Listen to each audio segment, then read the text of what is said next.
Hello सांग मैंने जय जगन्नाथ। मु आज बनैबी मसाला स्वीट कॉर्न। ओके, तो खाइबा को भारी टेस्ट लगे। तो ये देखो मु स्टीम कर रखी थी स्वीट कॉर्न को, ताको छोट छोट पीस रे बाहर कर नहीं। एटी किछि अनियन गार्लिक ये सब चॉप कर रखी। तो ये मु गरम होता तेल रे जीरा पकईदेली, तापर पियाज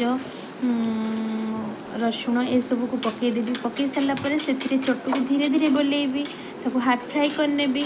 ओके, सो बेसी फ्लेम रे हाई फ्लेम रे ताको फ्राए करें, जस्ट हल्का हल्का फ्लेम रे करेंगे। तो से पुणी मु करी लिप्स पकईदेली चॉप कर रखी थी। एबे देखो हलदी गुंड, लंका गुंड, लुण, तापर घरे बनई जीरा आउ लंका गुंड ताको टिके पकईदेली। पकई पुणी थे एगेन ताको मु फ्राए करुँची। तापर किसी समय वेट कला पर देखूँ एबे मु जो स्वीट कॉर्न स्टीम कर रखी थी पकईदेली। पकईला एगेन पुणी थे मुझे कौन करी चटुरे धीरे धीरे धीरे धीरे बुलेकी मीडियम फ्लेम रे फ्राए करी।